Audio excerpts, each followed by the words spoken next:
नमस्कार साथियों, मैं मिथिलेश सिंह ज्योतिष की चर्चा में आप सभी के बीच हाजिर हूँ। इसी के साथ आप सभी से आग्रह करता हूँ, चैनल को सब्सक्राइब करें, लाइक करें और शेयर करें। आप सभी का यूट्यूब चैनल मीट एस्ट्रो 10 पर स्वागत है। आज चर्चा का विषय है धनु लग्न में लग्नेश गुरु जब छठे भाव में जाकर वृषभ राशि में विराजमान होंगे तो किस प्रकार का प्रभाव देखा जाता है। इस संयोग के साथ गुरु का प्रभाव जातक अपने जीवन में किस प्रकार का महसूस करता है, इसको हम लोग जानने का प्रयास करेंगे।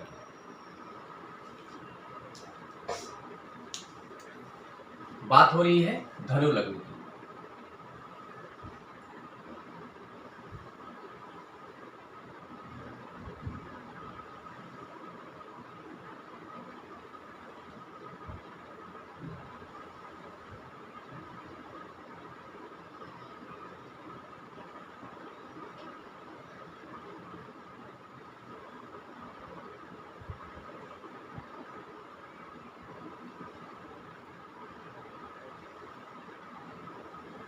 इसको हम लोग पहला भाव कहते हैं या लग्न भाव भी कहते हैं। अगर धनु लग्न की बात हो रही है तो इसका मतलब है यहां पर 9 नंबर लिखा आएगा।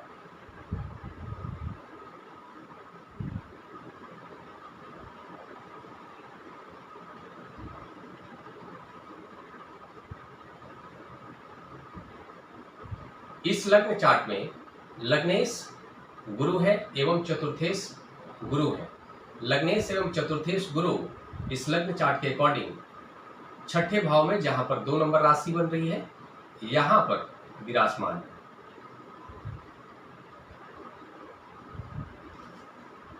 इस संयोग के साथ में वही पता चल रहा है कि लग्नेश गुरु है और चतुर्थेश गुरु है। इनका संबंध छठे भाव से हो रहा है। चतुर्थेश का संबंध छठे भाव से, लग्नेश का संबंध छठे भाव से हो रहा है। इस संयोग के साथ गुरु का प्रभाव किस प्रकार का रहेगा, इसको हम लोग जानेंगे। सामान्य तौर पर आप सभी जानते हैं धनु राशि अग्नि तत्व राशि के अंतर्गत आता है। इस लग्न का जो जातक होता है थोड़ा एग्रेसिव होता है, संघर्ष करने की क्षमता अच्छी देखी जाती है और उसके अंदर रोग प्रतिरोधक क्षमता भी अच्छा खासा देखा जाता है। ऐसा जो जातक होता है गुरु के प्रभाव में रहने के कारण ज्ञानी प्रवृत्ति का होता है, ज्ञान देने वाला होता है, निडर स्वभाव वाला होता है। समाज में जहाँ कहीं भी कुछ गलत होता है उसके खिलाफ होकर आवाज़ उठाने वाला होता है। ये सामान्य प्रभाव के तौर पर हम सभी जानते हैं। लेकिन इस लग्न चार्ट में साथ में यह भी पता चलता है कि गुरु लग्नेश के साथ साथ चतुर्थ भाव के भी स्वामी होते हैं। चतुर्थ भाव को सुख भाव भी कहते हैं। इसके परिणाम में हम ये कहेंगे कि गुरु के प्रभाव में होने के कारण जातक के व्यक्तित्व में सुख पाने की जो इच्छा है वो भी देखी जाती है। धनु लग्न का जो जातक होता है गुरु की तरह ज्ञान देने वाला तो होता ही है, साथ में वो अपने ज्ञान का उपयोग सुख को प्राप्त करने में भी करने वाला होता है। ऐसा जो जातक होता है हर प्रकार के जीवन में सुख को प्राप्त करने का प्रयास करता है और बहुत हद तक उसमें सफल भी होता है अगर गुरु का प्लेसमेंट सकारात्मक हो तो। इस लग्न चार्ट में हमें पता चल रहा है कि गुरु लग्नेश है और छठे भाव से संबंध हो रहा है, चतुर्थेश का संबंध छठे भाव से। अगर ये सामान्य तौर पर देखा जाए लग्न भाव के स्वामी का संबंध छठे से, 8वें से या 12वें से होना यह थोड़ा नकारात्मक होता है। यहाँ पर भी नकारात्मकता देखने को मिलेगा, लेकिन ऐसा नहीं है कि केवल नकारात्मक ही प्रभाव देखने को मिलता है। हर ग्रह का प्रभाव किसी भी भाव में जाकर विराजमान हो उसके कुछ न कुछ सकारात्मक प्रभाव भी होते हैं। यहाँ पर उन सभी बातों को समझिए। सामान्य तौर पर गुरु का संबंध जब छठे भाव से होता है तो यह गुरु के लिए बहुत ही अच्छा प्लेसमेंट के तौर पर माना जाता है। गुरु जब छठे भाव से संबंध बनाते हैं तो जातक को जो भी बीमारियां होती है या फिर कर्ज से मुक्ति दिलाने में उनकी भूमिका देखी जाती है। साथ में यह भी देखा जाता है कि ऐसा जो जातक होता है अगर जुडिशरी के क्षेत्र में अधिवक्ता के तौर पर प्रैक्टिस करता है तो वह हमेशा ही विजयी होता है, या फिर उसके ऊपर किसी भी प्रकार का लीगल एलिगेशन लगता है तो वह हमेशा ही उन सभी मुसीबतों से बाहर निकल कर आता है या फिर विजयी होता है, यह भी कह सकते हैं। ये सामान्य सकारात्मक प्रभाव के तौर पर देखा जाता है। लेकिन जो छठा भाव होता है ये रोग का, ऋण का एवं कर्जे का होता है। लग्न का संबंध जब छठे भाव से होता है तो सामान्य तौर पर ऐसे जातक को कर्ज लेने से बचना चाहिए, नहीं तो उसे कर्ज उतारना भारी पड़ता है। साथ में ऐसे जातक को हम यह भी देखते हैं कि वो कहीं ना कहीं छोटी मोटी बीमारियों से भी परेशान रहता है इस तरह की स्थिति में। साथ में उसके कुछ हिडन दुश्मन भी देखे जाते हैं। साथ में जातक खुद प्रतियोगिता के भाव से भरा हुआ भी होता है। और साथ में हम यह भी देख रहे हैं कि गुरु जब छठे भाव में विराजमान होते हैं और लग्नेश होकर होंगे तो खासकर गुरु जो है कि वो खासकर पेट से संबंधित परेशानियां थोड़ा देते हैं, डाइजेशन से संबंधित परेशानियां देते हैं अगर उनका प्लेसमेंट हो, या फिर दृष्टि भी अगर छठे भाव पर होती है तो ये सामान्य प्रभाव है। इसके साथ ही हम यह देखेंगे कि लग्नेश गुरु का जो संबंध यहाँ पर तो है ही, साथ में चतुर्थ भाव के स्वामी भी हैं गुरु इस लग्न चार्ट में, और चतुर्थेश का पहला, दूसरा एवं तीसरा अपने से तीसरे भाव में जाकर छठे भाव में विराजमान हो रहे हैं। इसका मतलब यह है कि जातक को जीवन में जो सुख की प्राप्ति होगी वो छठे भाव से संबंधित क्षेत्रों से जुड़कर हो सकता है। ऐसा जो जातक होगा जन सेवा से जुड़ा हुआ कार्य कर सकता है, हॉस्पिटल से जुड़ा हुआ कोई कार्य कर सकता है, जुडिशरी से जुड़ा हुआ कोई कार्य कर सकता है, और इन सभी कार्यों से जुड़कर धन अर्जित करेगा और उसकी जो मनोकामना होगी चतुर्थ भाव से संबंधित उसको पूरा करेगा। इस तरह के संयोग में यह हमें पता चलता है। साथ में आप सभी यह भी जानते हैं कि गुरु की 3 दृष्टियां होती हैं।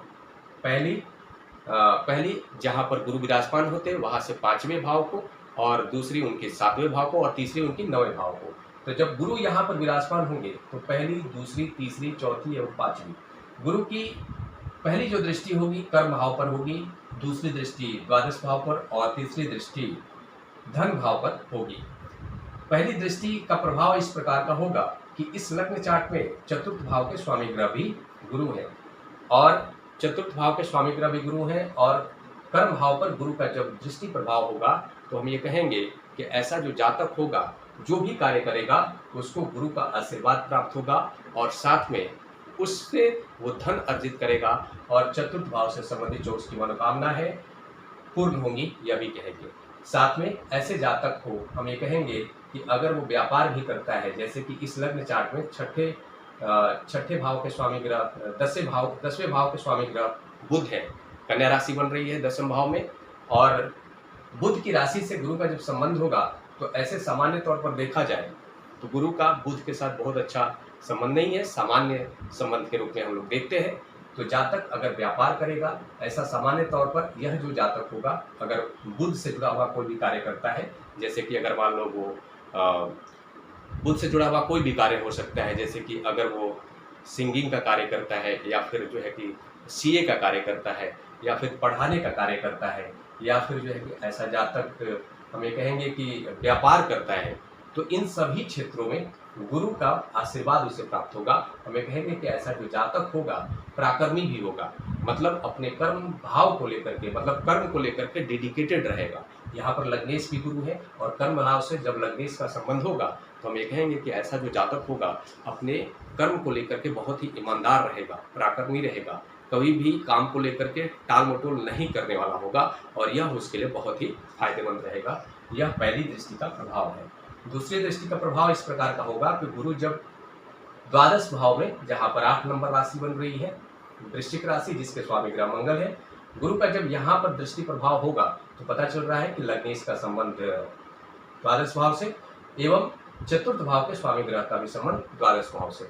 इस बात से पता चलता है कि ऐसा जातक विदेश भी जा सकता है, विदेश में जाकर कार्य कर सकता है, जातक बहुत ही स्पिरिचुअल हो सकता है, सन्यासी प्रवृत्ति का हो सकता है, खर्चीले स्वभाव वाला हो सकता है, दिखावे के स्वभाव वाला भी हो सकता है, और थोड़ा सा इसके साथ में हम यह भी कहेंगे कि ऐसा जो जातक होगा जब द्वादश भाव से संबंध होगा तो खासकर ऐसा जातक स्पिरिचुअल कार्यों में बढ़ चढ़ करके अपनी भूमिका देने वाला भी होता है।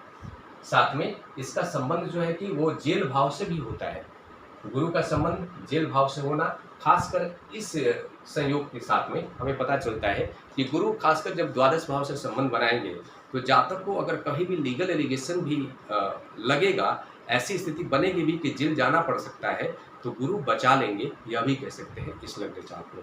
साथ में हमें पता चल रहा है कि गुरु का संबंध तीसरी दृष्टि गुरु का धन भाव पर हो रही है, जहाँ पर मकर राशि बन रही है। और गुरु का जब धन भाव से संबंध होगा तो इस संयोग के साथ में हमें कहेंगे कि ऐसे जातक को कभी भी अनैतिक कोई भी कार्य नहीं करना चाहिए। अगर वो अनैतिक कार्य करेगा और सोचेगा कि धन अर्जित कर लो तो वो उसके लिए नुकसानदेह होगा, ना कि उसके लिए फायदेमंद होगा। हमेशा ही उसे नैतिक होकर, स्पिरिचुअल होकर, धार्मिक होकर, समाज हित में कोई भी कार्य करने का प्रयास करना चाहिए, जिससे उसे धन की प्राप्ति हो। किसी भी प्रकार का अगर लोभ लालच में, किसी के कहे में, किसी के बहकावे में अगर कोई भी ऐसा समाज में अहित को लेकर के कोई कार्य करेगा जो समाज के लिए अच्छा नहीं हो, भले उसके लिए फायदेमंद हो, वह कार्य उसके लिए फलित नहीं होगा। ऐसे जातक को बहुत ही स्पिरिचुअल रहना चाहिए, नैतिक रहना चाहिए, शुद्ध विचारों वाला होना चाहिए। अगर ऐसा जातक रहता है तो वो उसके लिए बहुत ही फायदेमंद होगा और साथ में उसके जीवन में हमेशा ही नैतिक कार्यों से ही धन की प्राप्ति होगी। और यह भी बताता है कि गुरु कभी भी उसे धन की कमी नहीं होने देंगे। यह भी कहेंगे चाहे उसके जीवन में किसी भी प्रकार की नकारात्मक स्थिति आ जाए, लेकिन लास्ट मोमेंट पर कहीं ना कहीं गुरु उसकी मदद करेंगे और उसके लिए धन का कहीं ना कहीं से जुगाड़ करा देंगे अगर जरूरत पड़ेगी तो। ये सामान्य प्रभाव के तौर पर बताया गया है। गुरु का यह सामान्य प्रभाव है कि लग्नेश गुरु एवं चतुर्थेश गुरु जब छठे भाव में विराजमान होंगे तो किस प्रकार का प्रभाव होगा। इन सभी प्रभाव में कमी या बढ़ोतरी दोनों देखा जा सकता है, वो डिपेंड करेगा बाकी सभी ग्रहों का प्लेसमेंट किस प्रकार का है।